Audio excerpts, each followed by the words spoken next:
Assalamualaikum, selamat datang kembali di channel Dijamin dengan saya Widi.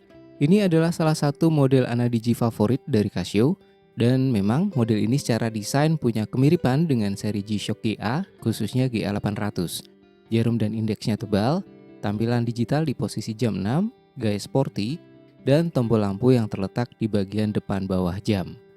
Jam tangan yang terlihat kokoh dan keren dari Casio ini adalah seri HDC700. Dan yang ini adalah varian 9AV dengan aksen warna emas dan positif display. Kalau rekan-rekan masih ingat salah satu video kami sebelumnya tentang AEQ110W, maka model ini bisa dibilang sebagai peningkatan yang signifikan. Per video ini dibuat, harga pasarannya berkisar 500 sampai 600 ribuan. Saya bukan seller, tapi kalau rekan-rekan mau beli atau cek harga terakhir, silahkan klik link afiliasi yang ada di deskripsi. Terima kasih.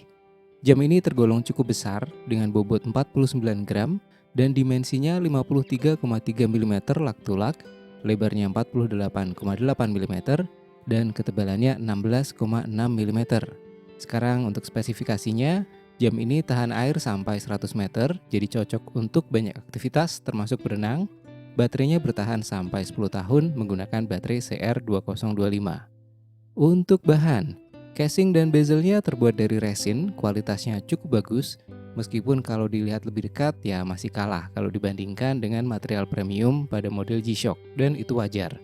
Kristalnya juga bukan kaca mineral tapi resin akrilik, jadi rentan tergores. Talinya dari resin poliuretan dengan bakel plastik. Seperti terlihat pada close-up ini, desain case dan bezelnya menonjolkan kesan tangguh dan sporty, dengan bagian depan yang menonjol untuk melindungi kristal atau kacanya. Salah satu hal yang menurut saya agak kurang adalah frame tombol depan pada bezel yang menutupi sebagian layar kalau dilihat dari sudut bawah. Walaupun secara pengoperasian masih oke, tapi ini bisa sedikit mengganggu. Di bagian samping, desain profilnya dibuat untuk mengurangi kemungkinan tombol tertekan secara tidak sengaja, namun tetap bisa mudah dioperasikan dengan jari. Secara desain, ada ornamen bentuk skrup di sekeliling bezel yang menambah kesan keren. Jam ini memiliki 4 tombol total, 2 di sisi kiri adalah adjust dan mode, sementara di sisi kanan adalah search dan tombol lampu di bagian depan. Desain tombolnya untuk yang samping ya, ini menjadi salah satu fitur unggulannya. Permukaannya bertekstur seperti pada GA700, walaupun dalam ukuran yang lebih kecil. Mudah ditekan, tidak licin, dengan action yang oke banget. Di bagian belakang, seperti biasa, ada backplate dari bahan stainless steel yang dipasang dengan 4 skrup. Desain ini membuat penggantian baterai jadi cukup mudah kalau diperlukan. Terlihat juga jarak yang lumayan antara casing luar dengan backplate-nya, kemungkinan secara desain untuk memperkuat daya ketahanan air. Talinya sangat mirip dengan yang digunakan di W735, 736, dan AEQ110. Ini bagian ujung tali, dan ini sisi bakelnya, dengan kiper dari bahan resin dan bakel dari bahan plastik. Tali atau strap ini terpasang kuat ke lak dengan sudut paten di bagian awal tali. Di pergelangan tangan saya yang sedikit di bawah 7 inch, jam ini jadi terasa sedikit oversize, walaupun masih dalam batas wajar, seperti yang terlihat di video. Selain itu, jam ini tidak bisa diletakkan rata di permukaan seperti meja, karena laknya yang menekuk fix. Untuk penunjuk waktu analognya, jam ini memiliki 2 jarum, yaitu jam dan menit, yang bergerak setiap sepertiga menit atau 20 detik. Dan jujur, untuk luminescence-nya atau cat glow in the dark-nya pada jarum ini, terang dan daya tahannya biasa-biasa aja. Indeks bagian dalam dicat dengan cat reflektif, sedangkan di bagian luar dilapisi dengan lum. Kita akan lihat nanti di kondisi minim cahaya ya. Dan ya, untuk permukaan dialnya ini menarik banget. Kalau dilihat dari dekat, ada pola tekstur yang keren. Layar digitalnya terletak di sekitar posisi jam 6 dengan 2 baris utama. Baris yang atas terdiri dari piksel, sedangkan bagian bawah terdiri dari segmen. Di kiri dan kanan ada indikator untuk snooze, sinyal, alarm, dan daylight saving time. Ukurannya cukup besar untuk sebuah tampilan Anadigi, jadi mudah dibaca dan kontrasnya juga cukup bagus.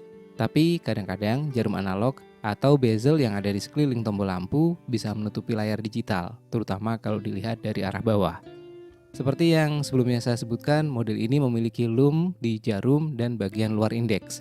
Ini cukup membantu di kondisi minim cahaya.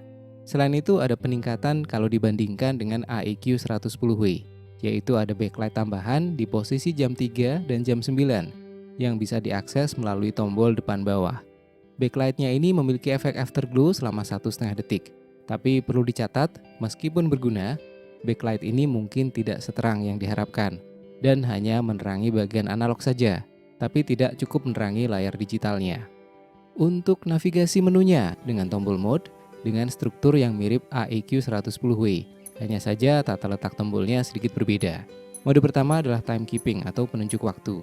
Di mode ini kita bisa mengganti tampilan digital dengan menekan tombol adjust di kiri atas. Salah satu tampilan menunjukkan detik di baris atas dan jam menit di bawah. Kita juga bisa mengganti format waktunya 12 atau 24 jam dengan menekan tombol search. Kemudian kalau kita tekan tombol adjust sekali lagi, maka akan ditampilkan hari di atas dan bulan tanggal di bawah. Keduanya pada umumnya cukup mudah untuk dipahami. Mode berikutnya adalah telememo atau penyimpanan nomor telepon.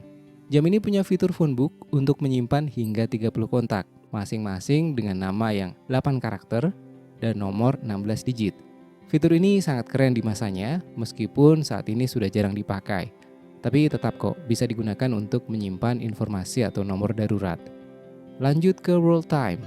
Jam ini mencakup 30 kota, mewakili 29 zona waktu, dan bisa disesuaikan untuk daylight saving. Tapi penting untuk dicatat bahwa pengaturan di world time ini terpisah dari mode utama di timekeeping atau penunjuk waktu. Artinya perubahan di sini tidak mempengaruhi waktu utama, begitupun sebaliknya. Sekarang tentang alarm. Jam ini memiliki 3 alarm dan hourly signal. Alarmnya termasuk alarm snooze, alarm 1, dan alarm 2. Sementara untuk hourly signalnya, dia akan ngasih bunyi beep setiap pergantian jam. Selanjutnya adalah fitur countdown timer. Bisa diatur dalam jam dan menit dengan rentang maksimal 24 jam. Sayangnya tidak ada fitur auto repeat. Lalu mode stopwatch. Layar digital atas akan menunjukkan detik dan 1/100 detik, sedangkan layar bagian bawah menunjukkan jam dan menit. Bisa dioperasikan dengan fungsi start-stop biasa atau menggunakan tombol adjust untuk split time. Dan terakhir ada mode handset yang memungkinkan kita untuk mengatur jarum analog secara manual alias untuk kalibrasi. Untuk navigasi menunya bisa jadi agak sulit kalau layar tertutup oleh jarum atau bezel. Kemudian untuk menu telememonya memang agak perlu waktu untuk mempelajari. Dan pengaturan world time-nya sedikit berbeda dari biasanya. Kemudian nih yang paling utama, pengaturan jam analog hanya bisa maju. Jadi jika teman-teman pengen mundur, misalnya 5 menit ya, maka kita harus memutar hampir 12 jam. Lama dan agak repot. Mengenai kenyamanan, panjang lak-tulaknya memang terasa agak lebih. Dan kalau digabung dengan kondisi tekukan sambungan strap yang fix, terasa agak overhang di pergelangan saya yang sedikit di bawah 7 inch. Walaupun begitu, jam ini tetap ringan untuk penggunaan harian, walaupun memang agak tebal kalau digunakan di balik lengan panjang.